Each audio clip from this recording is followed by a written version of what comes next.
Girl, what was you thinking? Girl, the call is coming from inside the house. He talking about you, sweetheart. It was a Friday afternoon. I will never forget it. God said, quit your job. Excuse me? Hey, y'all. My name is Stacia. Welcome to my YouTube channel. And yeah, it's a new day. Just came off the Thanksgiving holiday, heading into December. This year has flown by so quickly. The fact that we are in December is just it's nuts to me. But yeah, it's time. It's time for makeup and messy story time. Now today, the story time that we're doing is actually not messy. It's actually a little inspirational. So we'll see what's happening. I didn't listen to the full story, but the part that I listened to, I can definitely resonate with. Another thing, my content may look a little different. So I am filming on my back camera and yeah, showing everything, like absolutely everything. But I'm getting ready for the day. I'm going to be doing a light beat. Hopefully I don't do too much. I just feel like I'm always trying to figure out my makeup, like what works best for me, all that jazz. Yeah, I don't know. So what I'm doing today is I tried a different primer, so hopefully that helps a little bit, because I feel like the other one, it was just too sticky, and once I put on my makeup, like it wouldn't move, like I could barely blend it in. So yeah. I'm also, I have a monitor here. So I don't know if I'm gonna use that as my mirror or if I'm going to use my actual mirror. But child, we are figuring this thing out together. If you have not already subscribed to my channel, now would be a really good time to do that. And yeah, let's go ahead and get started on this story, because I gotta get my actual work day started, because your girl still got a real job. I do. On June 4th, 2012, the Holy Spirit told me to quit my job in 3 months and to go to nursing school. So I'm at work. I'm working as a 911 dispatch at this time. I'm in the bathroom because my supervisor had pissed me off so bad. So I'm in the bathroom trying to calm myself down. I'm praying, doing all my techniques, trying to calm myself down. And I hear the Holy Spirit say to quit my job in 3 months and to go to nursing school. So I'm a Christian at the time. But I'm confused. I'm confused by what I heard, because I'm questioning it. I know what I heard. I know that I heard God clearly. But me and my husband, both working, we have 2 young kids, 6-year-old and a 2-year-old, and we're struggling. Like, we struggling badly with me having a job. So how I'm going to quit my job? I'm just coming up with all of these things in my head, just kind of questioning what I'm hearing, right? And so I'm like, Lord, you know what? If this is you, make it to where I have to quit. Like, I have to move. Fast forward a couple months later, in August. So I come to work, and it's probably maybe like a Tuesday. I want to say it's like a Tuesday. I'm at work, and the job that I work, we rotated shifts. So you rotate shifts every 2 months. So if you're on days, you go to evenings. Evenings go to nights. Nights go to days. So the next rotation was supposed to be Friday. So my manager come to me. She's like, hey, Chase, I need you to work. I need you to go to night shift on Friday. And so I'm like, nah, I can't do that. Like, I have 2 small kids at home. Like, my husband works nights. Like, there's no way I can go to night shift, with such short notice. Like, I can't do that. So she basically like, you go on a night shift, figure it out. That's what's happening. Her boss basically said, make it enough. Make it enough. Ooh, child. So I'm like, you know what? It just dropped in my spirit what the Holy Spirit had told me. So I turn around on their computer and type up my notice. And did. And did. Y'all, I used to be so bad about using my work computer for things that it was not intended for. Not like that. Not like that. But I'm missing. Oh, okay. I thought I was missing a color. But baby, I used to apply for other jobs on their computer. And like one time, like a goofball, I don't even know what I was thinking. I was just a newbie corporate. I was a corporate baby. I wasn't even a corporate girly yet. I was a corporate baby. They told me about this other firm. Oh, I got hair in my thing.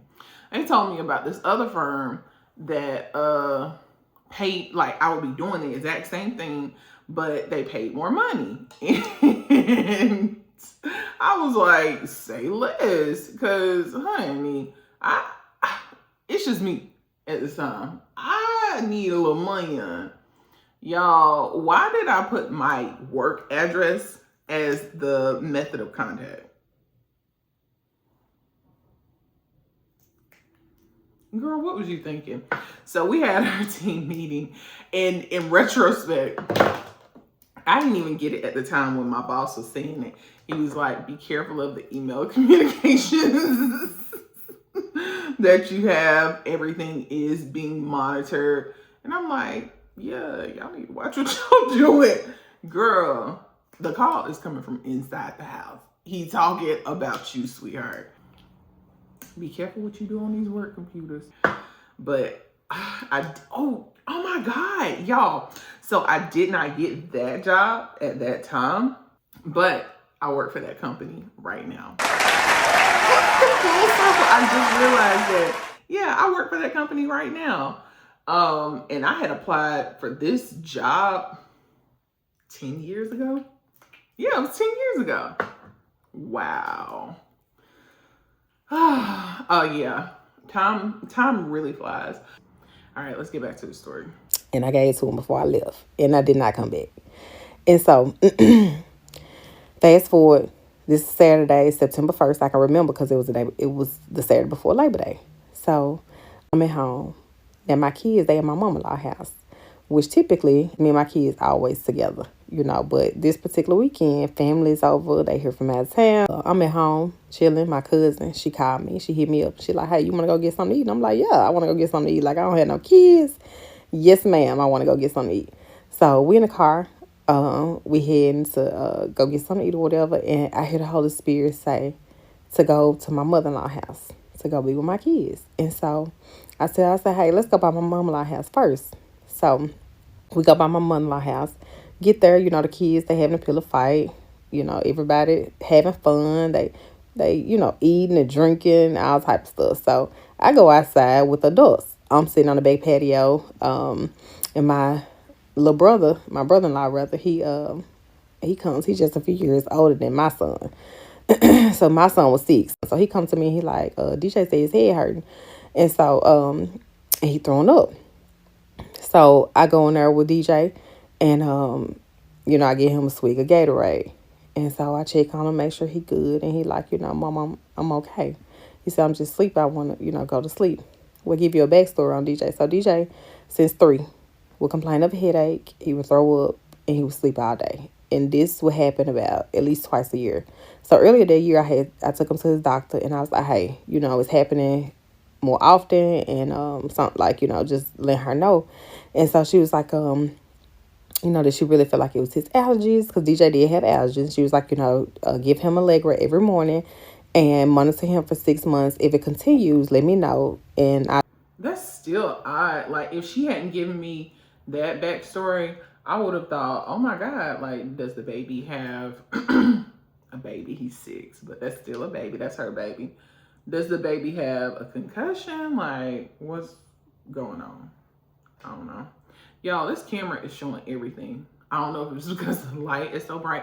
I also got a new light, y'all. I bought the ultra light, and it's doing this big one.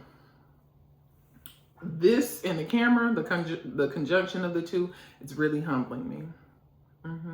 But let's get back to the story. I do further testing. And so that's what we have been doing. So DJ, he lay down after I get him the Gatorade or whatever. He lay down, he go to sleep. And after he falls asleep, I go back and sit on the back patio. So where I'm at on the back patio, I can see DJ from where I'm at because it's a glass door. And DJ is laying on the couch right across from the glass door. So, you know, periodically I'm checking on him or whatever. And so I see that DJ is throwing up. He's throwing up in his sleep. So I run in there. I get him, get him up, get him to the bathroom, get him cleaned up. I'm talking to him, checking on, make sure he good. And he like, telling me, reassuring me that he's good or whatever. He just sleepy. He just want to go to sleep. That's all he just kept saying. So get him cleaned up. He go lay down on the couch. He fall asleep. I go back on the back patio. Check him again. And he's throwing up again. So I get him up, and now this is not like him. Like, he would throw up, typically, but usually it's one time and he just sleep all day. And so, I get my baby up and I'm like, you okay, baby? I'm talking to him, and he's just like talking very low and like just not himself, and like his body was like limp, like almost just like limp. And I hear the Holy Spirit say, get him to the hospital right now. Y'all, I jumped up so fast. I jumped up so fast. And I'm like, I'm taking my baby to the hospital right now. I called my husband. I'm like, hey, you need to come home. You need to get over your mama's house. Come pick us up. Like, I need to take DJ to the hospital. Something ain't right with my baby. Like, I don't know what's going on. Like, I need you to come take us to the hospital. So everybody looking at me like, what is wrong with her? Everybody like, they think I'm tripping. They like, he fine. He probably just got a stomach virus. Like, he was good. He's been good the whole time. Like, they've been having a pillow fight. Like, he probably just got a stomach virus. You don't need to take him to the hospital. Like, they felt like I was tripping. I'm like, nah, I'm taking my baby to the hospital. Like, I'm taking him to the hospital. Honey, when the Holy Spirit speaks, you gotta pay attention. It may look like one thing in the natural, but you really got to pay attention, because God knows. And people think that the Holy Spirit does not speak. God does speak. Absolutely. He does speak to people, and you do not have to be a prophet in order for God to speak to you. I'm just saying, all you got to do is have a relationship with him. And so my husband come, we get him to the hospital. Now, if you from Memphis, the Memphis area, at the time, the only children's hospital we had was Labana. And everybody know the wait time at Labana, you're going to be waiting for a long time before you seen, typically. Anyway, we go in. My husband, he holding DJ. DJ sleep. We walk in, and I explain to them what's going on. They shine a light in DJ eye to check his pupils. Y'all, they immediately take us to the back. I'm talking about they take us to the back. As soon as we get in the room, the doctor and the nurse come into the room with us. And so the doctor, I'm explaining to them what's going on or whatever. And so the doctor, she looks at me, y'all, like a deer in headlights. She's like, he's been doing this for how long? And I said, since he was 3. And she was like, what? And I was like, yeah. And so she tells me that she's going to take him, she's going to do some blood work and take him to get some further testing done. And so she was taking him to get a CT scan of his brain. And so they put us in this like 24-hour video audio room or whatever. And so we go into this room, and I'm sitting there, and y'all, I am scared. Like, I am terrified. Like, it's late. It's like 11 something at night, and we're sitting there. And DJ, he's probably been gone from me probably about a good 45 minutes or so. And so I hear the Holy Spirit say, you're going to get some bad news, but he's going to be okay. Y'all, and I just have this sense of peace come over me, like, that I just cannot explain. Like, I was terrified, and I just had this peace. I just cannot explain it to you at all. Well, the doctor, she comes back, and she says, I have some bad news. Your son has what's called obstructive hydrocephalus, and we're going to have to do emergency brain surgery. She said we're going to have to do an MRI to see what's blocking his brain from draining his cerebral spinal fluid. And so I knew it was something with the head, because whenever you have a concussion, it'll make you throw up. You'll be real sleepy, and it'll make you throw up. So if you ever hit your head, that's why they always tell you don't go to sleep, because if you have a concussion, you could go to sleep and not wake up. But I want to hear the rest of this. y'all, she told me, she said, had I not brought him that night, he would have died in his sleep. Y'all, this was late at night. Mind y'all, had I not quit my job and been obedient, I would have been at work. Nobody else would have took him. Everybody else was telling me, don't take him to the hospital. Wow, because she was supposed to be working nights, y'all. Oh my goodness. He okay. Obedience is better than sacrifice. Man, we serve a good God. When God say move, you move. Yep. Yep. Yep. So I'm so glad that her baby is okay. Like, I really am. But you never know why God may be telling you to do something. So when I graduated from college, I was still bartending and waiting tables. And in my mind, I was like, well, I'm going to do this until I find me something that's in my field or whatever. So I was bartending for like 6 months and making good money. Honestly, truly, I was making more money bartending and waiting tables than the offers for the jobs that I was applying for.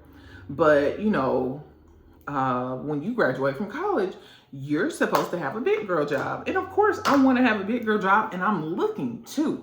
But at the same time, God is telling me, you're fine. It's going to work out. You're fine. Don't stress about this. And I'm like, okay. I had a peace about it. But when I tell you, like, everybody was trying to help me get a job. I knew people that worked in HR at Fortune 500 companies. They said, hey, apply for this. I'm going to get you in. I would apply and nothing would happen. Like, absolutely nothing would happen. So I knew God was in it, right? So after, I got to bring my mold back to the top. Hold on one moment. I think it's good enough. So after 6 months of still working for the restaurant I was working for, it was a Friday afternoon. I will never forget it. God said, quit your job. Excuse me? What do you mean quit my job? Quit what job? This job? That's paying my bills and I don't have anything lined up? What? So I worked for, it was a chain restaurant. And we would make, of course, alcoholic drinks, non-alcoholic drinks. Every now and then we'll make a coffee drink or whatever. Well, kids could order like virgin daiquiris, right? At one of the other restaurants, another bartender had accidentally served a daiquiri to a child, and the child was brain dead. This happened like within 2 days of God telling me, quit your job. So I find this out. I'm, sad, devastated. Hold on. Sad, devastated, all the things. I'm like, oh my God, like this child no longer has their life. This is causing me to be nervous too. Y'all, I'm making drinks and I'm doing this. I'm shaking. It just got to the point, my anxiety was so high. I was like, okay, I know what God said. I got to listen to God. I put in my 2 weeks notice. And they were like, why do you want to quit? I'm like, I just need to quit. Y'all, it was so bad. The 2 weeks went by. It really ended up being like a week and a half. That time went by. They called me Monday and was like, where you at? I'm like, I'm at home. They were like, you're scheduled to open the bar. I'm like, nah, I gave y'all my 2 weeks notice. So they were like, well, we heard you say something about you wanting to quit. I was like, yeah, I gave this manager my notice. Y'all, they called the manager to the phone. He was like, oh, I thought you were kidding. What do you mean you thought I was kidding? I typed this up, typed it up, signed it, and told you that I am quitting so that y'all could line somebody else up, put somebody else on the schedule. So I'm like, and even then, I used to be a people pleaser. I felt bad. I was like, baby, I do need to go in. But at the same time, I'm shook because I know what God said. Still never knew why God told me to quit my job. long story short, so I graduated in December. It's June at this point. Over the course of that summer, my grandma had to have eye surgery. My grandpa had a total knee replacement. And it's funny, they were divorced, but they live right next door to each other. And I would go over there every day. I would go take care of my grandma, take her to her doctor's appointments. I would go sit with my grandpa and make sure he did his physical therapy. I would take him to go see his friends. We would go ride around town, go have lunch, all these things. And it was the best time of my life. Like, I hadn't had the opportunity to spend time like that with my grandparents, at least not one-on-one, since I was a kid. Like, I had the time of my life. And then I ended up getting a job in October.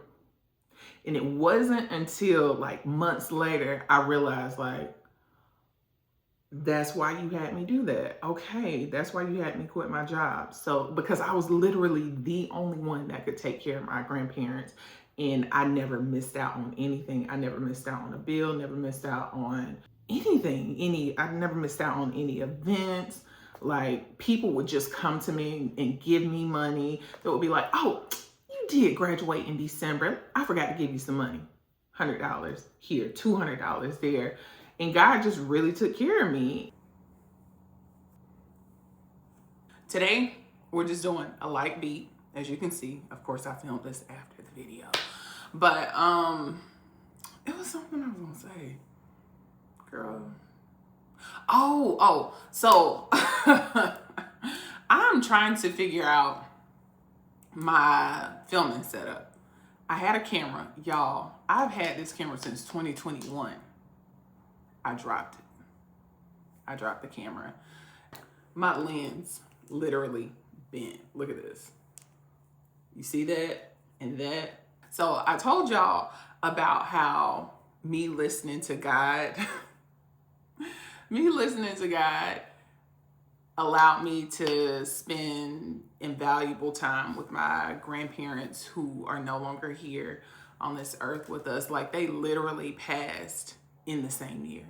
They both passed in 2022. My grandma passed in January 2022. My grandpa passed in December of 2022. And they were literally like the best grandparents you could ever ask for. But I know that God told me to quit my job. But something else that God has told me to do is create this YouTube channel.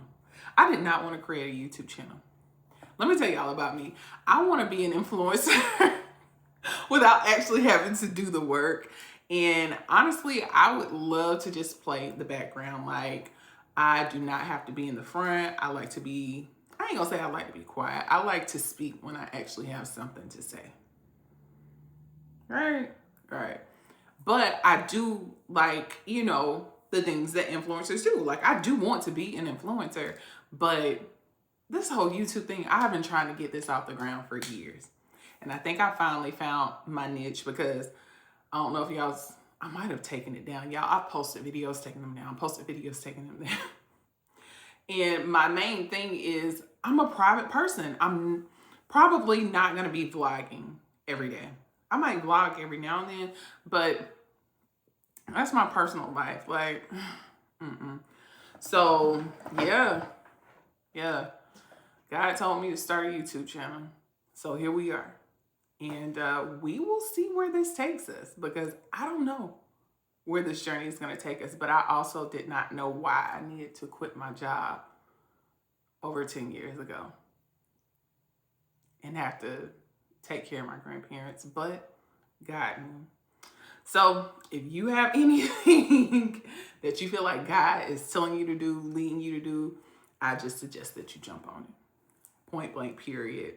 With that being said, I'm going to go ahead and sign off now. My name is Saysh. Thank you for watching my YouTube channel. If you haven't already subscribed, do it now. Yeah. Go ahead and do it now, and I will catch y'all next time. Bye.